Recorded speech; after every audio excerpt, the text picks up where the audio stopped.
And now we will go to, I think that this will be good, the top five most disappointing players, because as they disappoint us, maybe there we will see some big names here. I think for this one we can go like at the same time. I can go with one, then you can go with one, so to keep it Yeah. level. So I'm gonna start on this one. One of the most disappointing players for me in this tournament was Leroy Sané. I mean, I was hoping for him to be a really key player because Nagelsmann was playing with two camps, actually, with Musiala and Wirtz. And at some points with Germany, you will see like their attack was struggling a lot at some points because they were always on the middle and no one was going forward wide. I mean, Mittelstadt, it's a really good left back when he goes up, but he's not that precise sending some crosses. Kimmich prefers to go at the middle. He can also go forward and overlap on the winger, but he prefers to stay with that trio of midfielders with Gundogan, Kroos, and Endrich at the moment. So I was expecting Sané to be like that player that will come in the second half and be decisive because he's really quick. He has good dribbling. He didn't do any of those things. I mean, I got really desperate seeing him losing the ball that much. I felt at some points naturally he was not trying actually because I felt like he was not playing at his best. Not sure if it's something because of his fit. I never heard of any injury from Sane. Not sure if it's something mental or he had a disagreement or if he's not comfortable at the moment. But I was expecting him to have a bigger role in Germany, and he was given some chances by Nagelsmann. And for me, he didn't do anything. I get that. I didn't have the biggest expectations for him, mainly because he wasn't going to be a starter. But against Spain, I kind of like thought he would be able to do more given their high defensive line and kind of like how his pace would be effective against it. But I always kind of like when I watch him play, question his decision making, similar to Dembele. Uh, so yeah, clearly it was a disappointment, but personally I didn't have that high expectation for him, so I did not choose him. Got it. Who will be like your first one on the list? I'll start by saying that I thought Lunin was very disappointing compared to how outstanding he was for Real Madrid. Uh, So like he was not the difference maker that he was for Real Madrid last season. In fact, kind of he conceded a silly goal that turned out to be decisive. So he's the one that I'm putting forward first. Uh, like the teams with less chance of winning the trophy often kind of like you have All Black and so on. They need difference makers at the back because they're bound to concede more chances than others. And I expected kind of like Lunin to maybe be that guy, but he wasn't. So he's my first choice right now. Yeah, for me, he was at some point, even though with Real Madrid he had a really good season stepping up due to Courtois' injury. For me, he was kind of shaky on some big games. I feel like some of the goals that he received on those matches against Bayern or Manchester City, I mean, I was kind of surprised to see those goals, but I felt it was more due to inexperience on those big games. But I agree with you. I mean, he was like one of the big names for Ukraine, and I think that he didn't even play some of the games at the Mm. group stage because he was not giving any type of security to that back line. So yeah, Mm. to see a Real Madrid player that play as a main starter most of the games, not playing almost at all, and when he played, having a really bad hard time with his country. I'm not gonna lie, that's really disappointing. The second one on my list is Kyle Walker. I was not sure if putting him on the list because I was between him and Harry Kane, but I went with Walker because I think that most of the people see him as a really solid fullback, and I think that this is because Guardiola has created a really good environment for him on where he can step up, he can go forward, he can use his pace, and also he gets more discipline. With England, with Southgate, that for me he's not. He's a really defensive-minded coach, and I think that even Southgate was not expecting Walker to have those type of brain farts, literally a lot of issues on communication and positioning. He was always caught of really bad positions, habilitating a lot of players on some dangerous attacks from the other teams. Going forward, he didn't do anything. I mean, he was always sending crosses that were going nowhere. He was not that firm defensively, even though he still has a lot of speed and a really good physique to deal with some wingers. I don't know. I mean, for example, on the final against Spain, Nico Williams was doing a lot of damage on that line, and Walker was not being able to stop him at the moment. So for me, Kyle Walker was one of those big names that for me disappointed me the most at these Euros. Yeah, like he is blessed with great physicality, and like if it's as isolated 1v1 against wingers, it's very difficult to beat. But if you get a lot of movements around him from multiple players, he's often forced to make many decisions. And at times he can make the wrong ones, as we saw when Nico Williams scored against them in the final. So he has some positional issues, but yeah, I understand why you chose him. Yeah, who will be the next one on your list? I've actually chosen Griezmann from France. Uh, One of those players who kind of like tend to step up for them. I always find him fascinating to watch. His great link-up abilities. He's someone who kind of like floats around on the pitch, makes great decisions for his team. Not the most spectacular ones in terms of dribbles and so on. But he's very efficient. But he just struggled to kind of like settle in this tournament, I felt.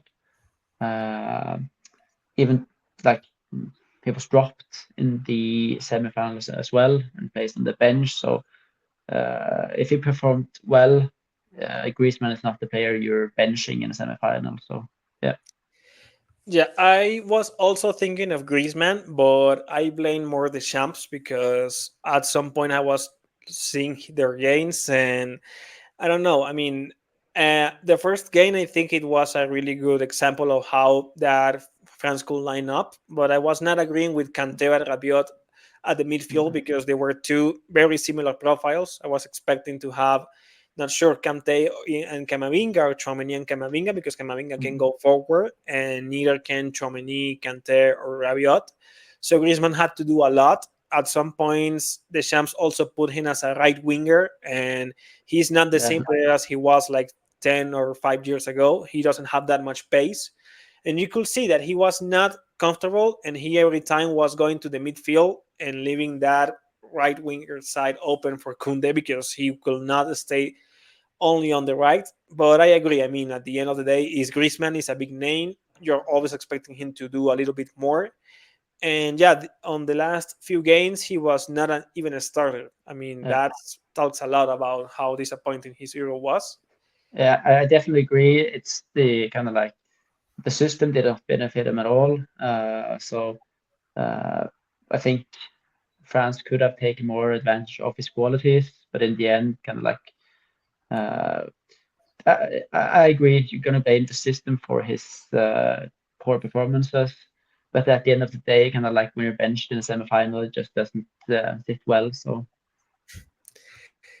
Yeah, that was kind of surprising.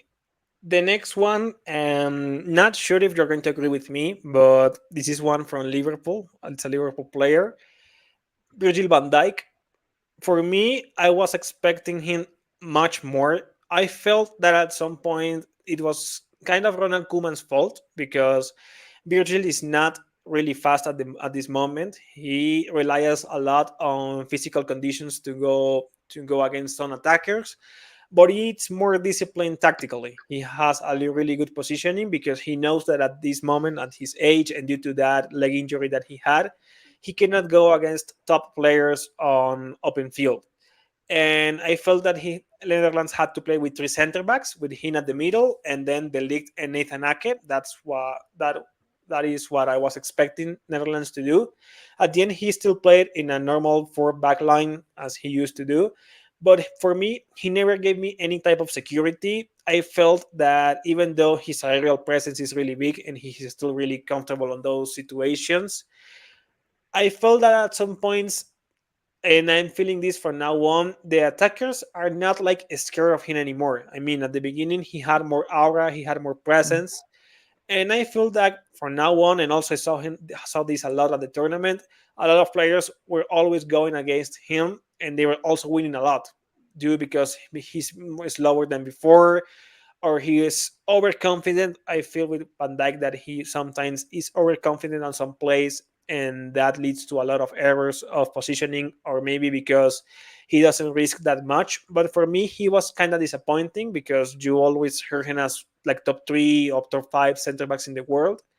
And for me, he didn't have this type of performance. For me, he was really disappointing at some point. Yeah, based on the kind of like expectations you have to a player like him, it was obviously uh, underwhelming tournament for him. So I get why you chose him. Yeah, hope that he can get better, but not sure. I mean, he will need to be more protected from now on some lineups. So let's see what happens. Who is the Yeah. next one on your end? The next one is a player that probably should not have started, but still I kind of like uh, it's one that's interesting to talk about and kind of debate and look at the context and surroundings. It's Ronaldo for Portugal. So obviously he did not score, missed the penalty, and right now he's a box center forward. That's who he is at this point with his age and so on. So if it was kind of like a tournament where he didn't receive a chance, was completely out of every game, it's one thing, but he actually received quite a bit of chances, kind of like based on the expected goals and the amount of shots he took per game. He was up there kind of in the top. So he missed some chances that I feel that you can't kind of like blame on the age, uh, such as the last one. I think it was right before extra time, uh, where he kind of like missed. He had a good movement in the box, but he kind of like skied it from close range, and that's something kind of like it was against France. You can't put that on his age. So I feel like he was very disappointing because he actually received enough chances to score goals, but he just failed to do so, and that's not like him. And I know he had kind of like the World Cup in 2022 when you saw kind of like similar things, but this time I felt he had so many chances, but he just couldn't find the back of the net. Yeah, this is the first time that we are agreeing like on the list, because Yeah, also Ronaldo is the second one on my list. yeah, For me, I mean, it was kind of sad at some point to see him like two or three steps behind the play. He was yeah, not able on any moment to win any position against some defenders. Lack of, you can say that maybe it's the age, lack of pace, maybe his movements were not good enough. I think that at some point, also not sure if it's that much the ego, but he tries always to play like he used to play like 5 years ago, and he's yeah, not that type of player anymore. As you mentioned, he has to stay close to the box, because every time that he goes outside now, it's not supporting his team. I mean, not sure if they have more options, because Gonzalo Ramos for me had a terrible season at yeah, PSG. I feel like it was. I'm not sure what happened at the World Cup. Maybe he woke up with the right foot and he had a really good day. I don't know, but he had a really bad season. So I'm not sure who else you could play there. Maybe Diogo Jota, and I'm not sure if Diogo Jota was the right player for that position at this moment. But yeah, he missed some chances that you are not expecting him to miss on any case. The penalty, yeah, it can happen, but throughout the whole tournament, you felt like he was not at the same level or any of the players. And also, it stands out more when you see Pepe with 41 years yeah, old running against some wingers that are really fast, winning those runs, always being reliable. And you see Cristiano being like that, all that slow on every time he had the ball. So yeah, I agree with you on that one. So for the first one, you can start. I'm gonna do a little bit of spoiler. You're gonna hate me possibly for the one that I chose for the last one of my pick, but you can start with your pick. Um, it's a player for England, and like in this case, you can choose between many because I thought many players for England were disappointing, but Phil Foden, uh, I did not think he had a great tournament, and it's another player that's kind of suffering from the role and the system that he's giving, lack of runners, many players occupying the same spaces, but he was never able to like truly adapt either. And like Iniesta, when he was forced to play out of position as a winger, he adapted better than a player like Foden were able to do, playing more towards the left. But he was player of the season in the Premier League, so obviously we're gonna expect big things. But he never kind of like got a chance. He was substituted, and then England started scoring. So he's a great, great, great player, but it was not his tournament, so that's why I chose him from England. But again, it's down to the system, I believe, and the role he's given. Yeah, I did not put some names from England. I was also thinking about Foden because yeah, he was the Premier League Player of the Season, so you will expect much from him. I did a video explaining like why England was playing that bad, and I felt like some players were always out of position. Foden at most of the times was playing on the left. He's Yeah, more comfortable playing on the center of the field. But yeah, even though at some points he was playing at his position, he was not doing that much. But I never had that much expectation because from a few years ago, from now on, I never see him playing good with England. I mean, yeah, even though that he has the qualities and he's a really good player, not sure if we should label Foden as only as a City system player. I heard that a lot, and I can't agree at some points because yeah, it feels like when he goes out from the Guardiola's system, he doesn't have that much edge. But yeah, I agree with you on that one. You will expect more from the Premier League Player of the Season, and more when he gets subbed out, enters Cole Palmer, and Cole Palmer scores goals or gives yeah, an assist. So that stands out much more. I will say that you will hate me for this one because I saw your posts and you didn't say that he was exceptional, but you said that he was kind of good. For me, it disappointed me a bit. I know that it was an experiment, but for me, Pedri was kind of disappointing at this role. Not gonna lie, for me, there are a lot of things on this because I felt that he was out of rhythm at some points. I felt him kind of slow, and I understand why because he was coming from an injury. I think he did not play the last few games for Barca. He actually came out and started to play on some friendlies, and then as a main started 11. But I felt like even though he has some qualities to play as a camp position, I didn't feel like this was his best position at all. At some points, I felt him a little bit slower. On that position, I feel that you need to be more quicker. You need to have not about dribbling because that depends. We have seen some players like Isco that maybe they are not the quickest ones, but they have a better take of decisions at some point. And I felt like Pedri was not comfortable at all at some points, even though he can give some passes, of course, because he has the quality and the vision. I felt like he's one of those players who needs to see the pitch from way further back to be more effective when he's or he needs to arrive from a deeper position. Something that happens to Bellingham because even though Bellingham had a not sure if a good Euros, he was good but not great. I felt that when he was put also as a camp position, like stationary speaking, he was not that great. He prefers to come from the back and be surprising or like have more chances because he can see the field from way back. With Pedri felt the same thing, and at some points when I saw the best from Pedri, it was when he came back to play again besides Rodri and Fabian because when he was like locked out with 4 or 5 players from the other team, even though he has the quality to do some things on that position, I felt like it was not the best position for him. And also makes me wonder a little bit how Hansi Flick will play him at Barcelona because not sure if he will prefer to stay on with Pedri as a cam or he will put it in a double pivot with whatever player gets there. If it's Mikel Merino, if it's Gavi, if actually Kimmich arrives. Not sure if he will arrive at the moment. But for me, he was kind of disappointing because I had some expectations to see him on that position due to the signing of Hansi Flick. And for me, it was kind of shaky at some points. yeah. He has actually stagnated a bit due to all the injuries, so he's not had kind of like the progress you would have hoped for. If you compare this Euros to the one he had in 2021, it's obviously that the 2021 he was far better.